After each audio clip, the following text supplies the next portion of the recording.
Alors, je reviens un peu sur les propos, la déclaration de l'entraîneur de l'équipe sénégalais, Papé, qui vient nous sortir un petit discours trop mignon, hein, en disant ah oui, je voulais pas que ça se passe comme ça, je voulais juste protéger mon équipe de l'injustice. Alors, lui, il sort comme une fleur, voilà. Comme une fleur, tranquille, toute fraîche, nous dire que il avait pour objectif de protéger son équipe de l'injustice. Tu crées le chaos.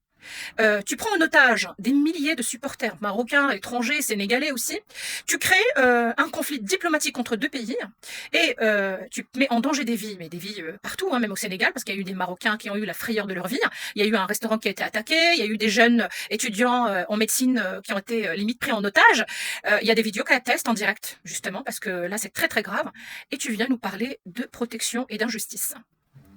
Alors moi, je dis en tant que femme civilisée, marocaine, euh, qui fait confiance à la loi, je dis que il faut des sanctions exemplaires pour cet énergumène, pour ce criminel, chef de gang, qui a fait un braquage hors du commun. Un hold-up, un braquage dans toute sa splendeur. Et le problème, c'est que c'était un braquage filmé, minute à la minute, à la seconde. Voilà. Donc le monde entier a vu ton braquage.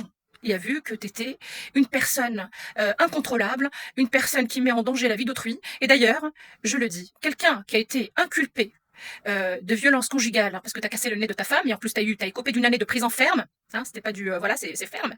Je dis, quelqu'un comme ça ne peut pas entraîner une équipe, ne peut pas se maîtriser. Et ça, c'est très dangereux. D'accord. Deuxièmement, je me dis, les sanctions serviront d'exemple.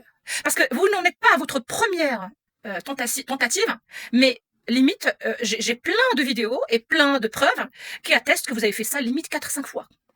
Avec les Congolais, les Ivoiriens, les Tunisiens, et là vous faites ça avec les Marocains. Il y a ce qui paraît avec d'autres, voilà, mais j'attends encore les vidéos, j'attends encore les preuves. Donc, sinon, à quoi bon inventer des lois si on les applique pas et si on les respecte pas? Si vous avez l'habitude, je parle de certaines personnes, comme celui-là, Papé et son équipe, si vous avez l'habitude de vivre dans le chaos,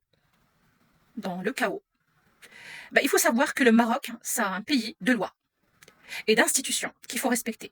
Et d'ailleurs, il faut respecter tous les autres pays, parce que tous les autres pays, c'est aussi des pays qu'il faut respecter. Point barre. Donc vous allez servir d'exemple, qu'on vous mette des sanctions, etc. Tout ça, nous, on va pas en juger. On va laisser la loi faire le travail, on va laisser la CAF faire son travail, et on va laisser la justice faire son travail. Et pour ceux que je vois qui disent oui, libérer les gens qui ont été, ils ont rien fait, etc.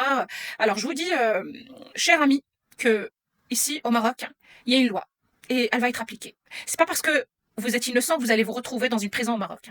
Pas du tout. C'est parce que vous avez forcément fait une connerie. Et là, vous allez assumer les conséquences. Tout simplement. Vous allez écoper d'une peine, et puis c'est bon. Voilà. Merci.